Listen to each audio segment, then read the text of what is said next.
What up, YouTube? Welcome to my channel. I'm Anthony TV. Look, do me a favor, guys. If you're new to the channel, hit that subscribe button for me, like this video, and drop a comment if you got a comment, man. You already know I appreciate your support. Hey, look, guys, check this out. You see the title of today's video, man. Today, I want to talk to you new drivers, new food service drivers that's coming into the game. You either thinking about it or you just started your food service journey. You've been doing your research and you see there are a lot of different companies out there where drivers are working 20 stops a day, right? 18 stops a day, 15 stops a day, and things like that, right? And you say to yourself, man, I don't want to work for a company that's working that many stops. I don't want to work that many stops. That's too many. I need to find a company where I'm working less stops. Before you talk yourself out of going to a company that drivers are working a lot of stops at, I want you to think about this right here, right?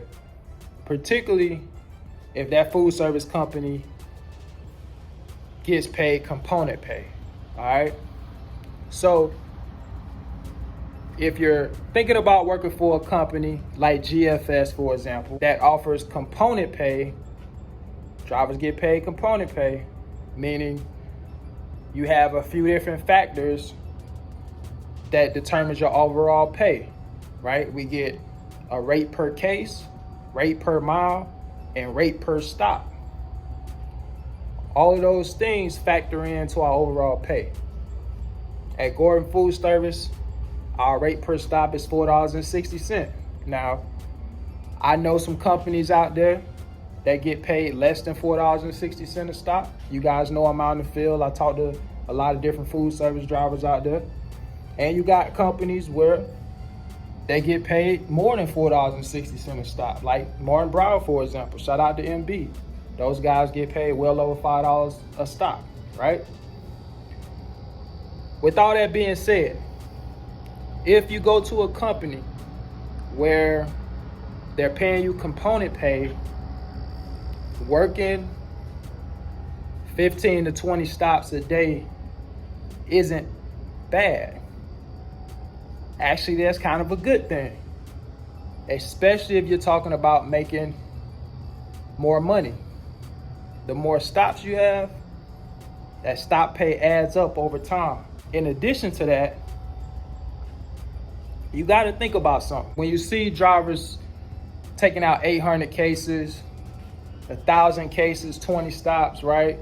800 cases, 18 stops, 700 cases, 20 stops. When you hear those numbers, you got to understand something. Just simple math, right? When you have drivers working that many stops, the majority of their customers are not getting a lot of cases, all right? They're just not. The majority of their customers are going to be getting 100 cases or less than 100 cases. 70 cases, 60 cases, 50 cases, 30 cases, maybe even 20 cases, right? You're gonna have a few stops in there where they may get a little over 100 cases, or you may have one big stop that may get 200 cases, but the majority of the customers that they'll be delivering to are gonna be getting less than 100 cases. And why do I say that? Because if you're delivering to customers, and let's just say you're putting in 50 cases, right? 40 cases, 30 cases, those stops are gonna go like that. So while it is a lot of stops, the majority of your stops you should be able to run through because you're not putting that many cases in there. And on top of that, like I just mentioned earlier, if you're working with a company that pays component pay, you're getting stop pay on top of that, right? Let me give you another example. So I was looking at my route last night. You know, on Sundays before the week starts, right? I always look at it sometime on Sunday just to see what I got. Well, yesterday I was looking at another chain account driver's route, and me and him have a few stops that are kind of close together, right? Maybe an hour hour apart, some stops. I actually had to work one of their stops for them one time because they loaded them down so much. It was a new account that they put on this route. We actually have the same account, and it's both of our biggest accounts on our routes. Same owners, everything. It's a franchise fast food restaurant. But anyway, I was looking at this route yesterday. He got a solid route, solid load. 1,239 cases, 14 stops. That's a pretty solid load.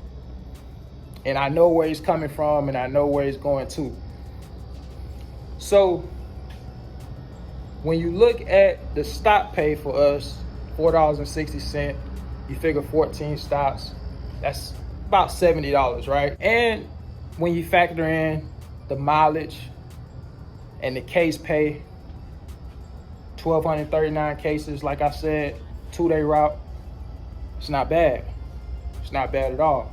So I said all that to say this. Shout out to my guy. I won't mention his name, but shout out to my guy. Another chain account driver with GFS.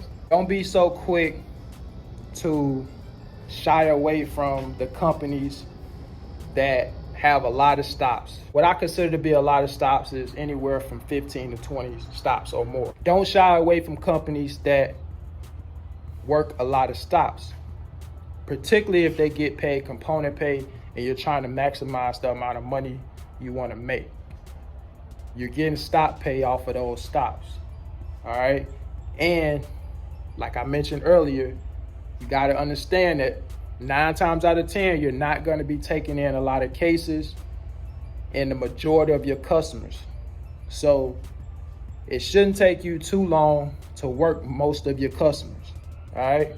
That's one thing I want you to keep in mind. All right, guys, so that's all I got for you today. I just wanted to get my new drivers out there, or somebody interested in getting in the food service game. Just wanted to give you a little insight as it relates to having a lot of stops, because I know there are a few different food service companies out there where the guys work a lot of stops. If they're getting paid component pay, it's really not that bad if you're trying to maximize the amount of money you want to make, all right? Look, guys, I'm gonna get out of here. Remember, you're new to the channel, hit that subscribe button, like this video, drop a comment if you got a comment. Till next time, I'll catch y'all on the next one, man. Y'all take care. Peace.